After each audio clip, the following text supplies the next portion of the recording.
Yeah. Would you say that, like, to follow, because there's obviously you can choose to follow the Torah, like, literally or more in an interpretive way. Would you say it's difficult to follow it in a literal sense because it was obviously written so long ago, and that's why there's so many issues that arise with, like, the compatibility with science and all of that? So it's a great question. The Torah has always been accompanied by, the text of the Torah has always been accompanied by something called the oral Torah, which means an interpretation of the text. And that was the case all the way back to Moses. So we've always had, so forget even how we interpret it in modern day. I wouldn't even know what it means at any stage in history when it says bind it on your arms and between your eyes, like, which is referring to, if you're familiar with tefillin, right? But you wouldn't know what that meant, right? Unless you had. So these people that say, well, we just follow the written Torah. You're more likely to have multiple interpretations of something and not get the accurate thing because everyone will have their own perspective. And so actually it's essential to have this commentary. And what the oral Torah does, it tells us the principles and the ideas behind the laws, and then how we apply that and adapt that to each generation can depending on situation. And also we're given legal frameworks to deal with issues that might be challenging. So for example, in the Purim story, Esther tells the people to fast for 3 days before she approaches the king to tell him about Haman's plot to wipe out the Jews. But what's the problem with that? The next 3 days was going to be Passover. So we have a commandment to eat matzah and do all these other things.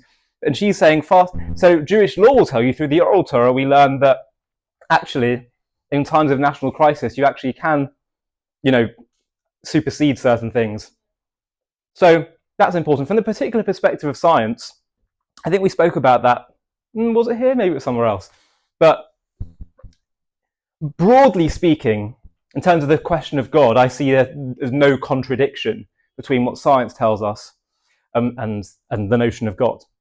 When you start to get into specifics around, let's say, questions of evolution, the age of the universe, other such things, I still don't see there as necessarily being contradictions. It can often be down to interpretation, but Jews have not been so interested in using the Torah as a science book, right? So while I don't necessarily think there have to be contradictions between the two, and also, by the way, I think some people can treat science with the same way they complain that people treat religion, where it's like, whatever we know to them, whatever it is, we follow it blindly. Like, there also needs to be some appreciation that there's more we don't know about the world with regard to science. But even still, the main point is we don't treat the Torah primarily as a way of helping us, let's say, understand atoms. It's primarily helping us understand God's will.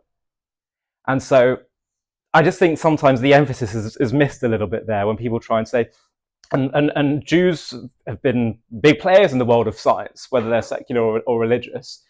Israel's home to several Nobel Prize winning scientists, and Jews throughout history have contributed to that field. We don't see a contradiction there. We just see it. We're dealing with two very different questions. Rabbi Sachs, of blessed memory, who was the former chief rabbi, put it very nicely. He said, sorry?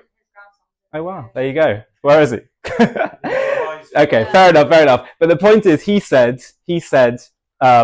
science comes to tell us what is, and religion comes about the world that is, and religion comes to tell us about the world that ought to be, which I thought was a very beautiful way of putting it. Hi, thank you so much for watching. To watch another one, click here. To stay up to date with all our content, click here to subscribe. And if you're able to, you can help support JTV to grow and grow by clicking join below this video, where you can become a member and get perks including early access to videos and private live discussions with me. But most of all, you'll be partnering with us on our mission to change the world.